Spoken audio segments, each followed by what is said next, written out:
ሰላም ጤና ይስጥልን አድማጭ ተመልካቾቻችን ከቶፕ ኒውስ ኔትወርክ ዕለታዊ ዜናዎችን ይዘን ቀርበናል። በቅድሚያ ማርቶቹ ሌተናንት ጀነራል ታደሰ ወረደ ከስልጣን እንዲለቁ የሚጠይቅ ጥሪዎችን ውድቅ አደረጉ። የዘንድሮ 12ኛ ክፍል ሀገር አቀፍ ፈተና ሙሉ በሙሉ በበይነ መረብ ለመስጠት መታቀዱ የመሰረተ ልማት ባልተሟላባቸው አካባቢዎች ባሉ ተማሪዎች ውጤት ላይ ከፍተኛ አሉታዊ ተጽዕኖ ሊኖረው እንደሚችል የፓርላማ አባላት ስጋታቸውን ገለጹ። አዲስ የሰው ኃይል ልማት ፕሮጀክት ለሀገሪቱ የዲፕሎማሲያዊ ስኬት አዲስ ምዕራፍ እንደሚከፍት ተገለጸ። ጠቅላይ ሚኒስትር አብይ አህመድ ብዙ ሰዎች ኢትዮጵያ አሁን ያለችበትን ሁኔታ በደንብ የሚገባቸው አይመስለኝም ሲሉ ተናገሩ። የኤርትራ ከፍተኛ የልኡካን ቡድን በግብጽ ካይሮ የኢኮኖሚ ትብብር ለማጠናከር ተወያየ። የትግራይ ክልል ጊዜያዊ አስተዳደር ፕሬዝዳንት ሌተናንት ጀነራል ታደሰ ወረደ ከስልጣን እንዲለቁ የሚጠይቁ ጥሪዎችን ውድቅ አድርገዋል። ማንኛውም የአመራር ለውጥ ህጋዊና ተቋማዊ አሰራር መከተል እንዳለበት አሳስበዋል። ሌተናንት ጀነራል ታደሰ ሚያዝያ 7 2018 በሰጡት ጋዜጣዊ መግለጫ ሹመታቸውን ያወቁት እንደማንኛውም ዜጋ መሆኑን ጠቅሰው የሹመታቸው ህጋዊነትን ለሚጠራጠሩ አካላት ምላሽ ሰጥተዋል። ህወሓት አንቀበልም የማለት መብት አላቸው፣ እኔ ግን አልቀበልም አልልም ብለዋል። ጊዜያዊ አስተዳደሩን ለመለወጥ የሚደረገው ማንኛውም ሙከራ በህጋዊ መንገድ መሆን እንዳለበት ያስጠነቀቁት ፕሬዝዳንቱ በማህበራዊ ሚዲያ ዘመቻ በስም ማጥፋት ወይም መደበኛ ባልሆኑ ጥያቄዎች የሚመጣ ጫና እንደማይቀበሉ ገልጸዋል። ፕሬዝዳንቱ አክለውም ጠቅላይ ሚኒስትር አብይ አህመድና የፌዴራል መንግስት ባለስልጣናት በተገኙበት የጊዜያዊ አስተዳደሩ የአንድ ዓመት የስራ አፈጻጸም ግምገማ በተካሄደበት ወቅት በአጠቃላይ በሚኒስቴሩ በኩል ለጦርነት እየተዘጋጃችሁ ነው የሚል ክስ ቀርቦ ለረጅም ሰዓታት የፈጀ ክርክር መደረጉን ገልጸዋል። የፌዴራል መንግስቱ ወደ ክልሉ ነዳጅ እንዳይገባ የጣለው እገዳም ለጦርነት እያከማቻችሁ መሆኑን ደርሼበታለሁ በሚል ምክንያት የቀረበ መሆኑን አመላክተዋል። ከ3 ወራት በፊት በጸለምቲ ከተከሰቱ ግጭቶች በኋላ ከእሳቸው ጽህፈት ቤትና በፌዴራል መንግስት መካከል ምንም አይነት ከፍተኛ ግንኙነት እንዳልነበረ የገለጹት ሌተናንት ጀነራል ታደሰ ፌዴራል መንግስቱ ጊዜያዊ አስተዳደሩን እንደ አጋር ሳይሆን እንደ ተግዳሮት እንደሚመለከተው ተናግረዋል።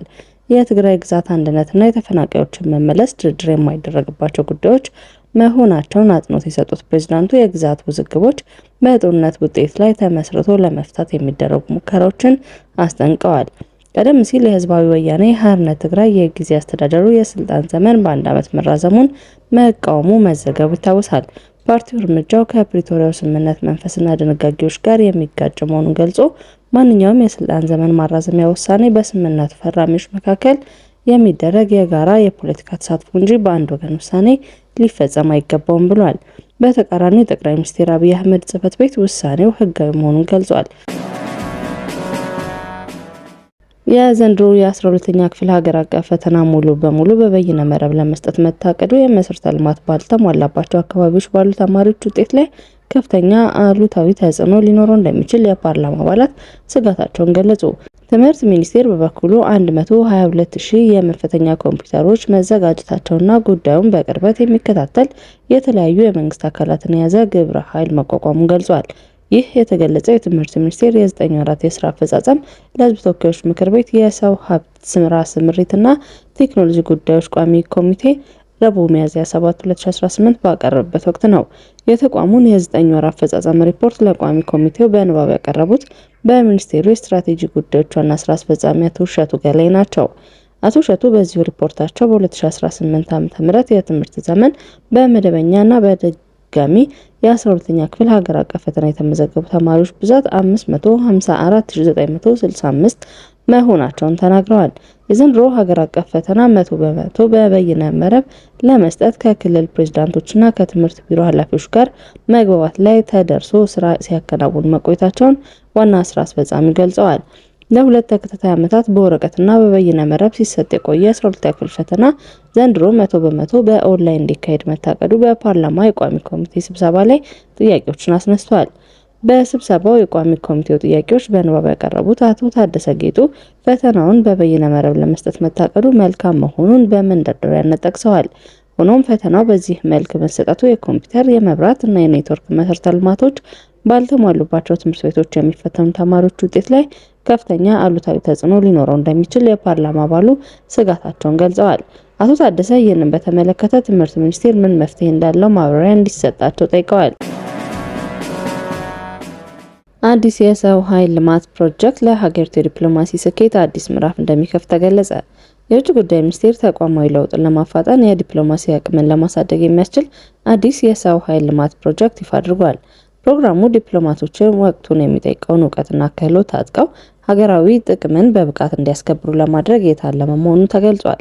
የውጭ ጉዳይ ሚኒስቴር ዶክተር ጌዲዮን ጢሞቴዎስ በመርሃ ግብሩ ላይ እንደገለጹት ተቋሙን ለላቀ ደረጃ ለማዘመን የሚያስችል የ3 ዓመት አጠቃላይ የተቋም ግንባታ ፍኖተ ካርታ ተነድፎ ወደ ስራ ተገብቷል። ሚኒስቴሩ አክለውም ዲፕሎማቶቹ ውስብስብ በሆነው ዓለም አቀፋዊ ሁኔታ ውስጥ ኢትዮጵያን በብቃት እንዲወክሉ ለማድረግ የክህሎትና የእውቀት ማላቅ ስራዎችን በትኩረት እንደሚያከናውን ተነግሯል። ፕሮግራሙ ተለዋዋጭ የሆነውን ዓለም አቀፋዊ የፖለቲካና ኢኮኖሚ ሁኔታ ታሳቢ በማድረግ የውስጣዊ አሰራሮችን ዘመናዊነትና ውጤታማነትን ማረጋገጥ ቀዳሚ ግቡ መሆኑን ተመላክቷል። ይህም ኢትዮጵያ በቀጠናዊና ዓለም አቀፍ ጉዳዮች ላይ ያላትን ተጽዕኖ ፈጣሪነት እንደሚያሳድገው ሚኒስቴሩ ገልጸዋል። የውጭ ጉዳይ ሚኒስቴር ዴኤታ አምባሳደር ብርሃኑ ጸጋዬ በበኩላቸው ፕሮግራሙ የውጭ ጉዳይ ግንኙነት ኢንቨስትመንትን፣ ስርዓተ ትምህርት መከለስ፣ አዲስ የስነ ምግባር ደንብ ማዘጋጀትና ከፍተኛ የድህረ ምረቃ ትምህርቶችን ማመቻቸት ያካተተ መሆኑን ጠቁሟል። በኢትዮጵያ የተባበሩት መንግስታት ድርጅት የልማት ፕሮግራም ኃላፊ ሳሙኤል ዶ ፕሮግራሙ የብልጽግና አጀንዳዎችን ስኬታማ ለማድረግ ወሳኝ ኢንቨስትመንት መሆኑን ገልጸው ድርጅታቸው ድጋፉን አጠናክሮ እንደሚቀጥል አረጋግጠዋል። ጠቅላይ ሚኒስትር አብይ አህመድ ብዙ ሰዎች ኢትዮጵያ አሁን ያለችበትን ሁኔታ በደንብ የሚገባቸው አይመስለኝም ሲሉ ተናገሩ። እርሳቸው የሚያስቧትን የበለጸገች ኢትዮጵያ እንደሚያዩ ጥርጥር እንደሌላቸው የገለጹት አብይ ነገር ግን በተሟላ ደረጃ የእሳቸውን ትሩፋት የሚቋደሱና የሚዝናኑባት ላይሆኑ እንደሚችሉ ግምታቸውን አጋርተዋል። ጠቅላይ ሚኒስትሩ ተስፋና ግምታቸውን የገለጹት ከብሔራዊ የኢትዮጵያ ቴሌቪዥን ጋር ባደረጉትና ላለፉት 2 ቀናት በተላለፈው ቃለ ምልልሳቸው ላይ ነው። በኢትዮጵያ የአምራች ኢንዱስትሪዎች ሁኔታ ላይ ያተኮረው በዚህ ቃለ ምልልስ ማገባደጃ ላይ ጠቅላይ ሚኒስትሩ በጉዳዩ ላይ ያላቸውን ራዕይ በተመለከተ ጥያቄ ቀርቦላቸው ነበር። አብይ ለዚህ ጥያቄ በሰጡት ምላሽ በሚቀጥሉት 10 ዓመታት ኢትዮጵያ ከአፍሪካ አውራ ሀገር እንደምትሆን ምንም ጥርጥር የለውም ብለዋል። እኔ የምናስባት ኢትዮጵያ እንደማይጠረጥር የለኝም፣ አያታለሁ፣ ልጆቼ ደግሞ ይኖሯታል ያሉት አብይ የእርሳቸውን የህይወት ጉዞ ለዚህ መሰረት መጣል እንደሆነ አስረድተዋል። የኢትዮጵያን ብልጽግና ለማረጋገጥና ልፋቶቻቸውን፣ ሪፎርሞቻቸውን፣ ስራቸውን ሪስፖንድ እንዲያደርጉ ማድረግ የሚያስችል አስቻይ ሁኔታ ኢትዮጵያ ውስጥ እንዳለ በደንብ እገነዘባለሁ ያሉት ጠቅላይ ሚኒስትሩ የየዕለት ስራቸውን የሚያከናውኑት ይህንን አምነውና አስበው እንደሆነ አስገንዝበዋል። እርሳቸው ይህ እምነት ቢኖራቸውም ብዙ ሰዎች ግን ኢትዮጵያ አሁን ያለችበትን ሁኔታ በደንብ የሚገባቸው አይመስለኝም ሲሉ ተደምጠዋል። የኤርትራ ከፍተኛ የልዑካን ቡድን በግብጽ ካይሮ የኢኮኖሚ ትብብርን ለማጠናከር ተወያየ። የኤርትራ ከፍተኛ የልዑካን ቡድን በካይሮ ከግብጽ ባለስልጣናት ጋር በሁለቱ ሀገራት መካከል ያለውን የኢኮኖሚ ትብብር ለማጠናከር ያለመ ከፍተኛ ውይይት አድርጓል።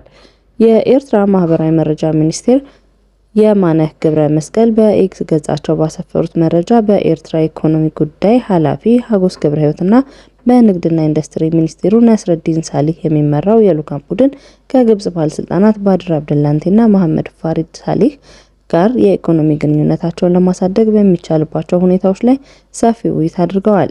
አቶ የማነ እንደገለጹት ውይይቱ በንግድ በኢንቨስትመንትና በሰፊ ኢኮኖሚ ግንኙነት ላይ ያተኮረ ሲሆን ይህም በሁለቱ ሀገራት መካከል ያለውን የሁለትዮሽ ግንኙነት ማጠናከርን ለማጥለቅ እንደተደረገ ጥረት ያሳያል ብለዋል።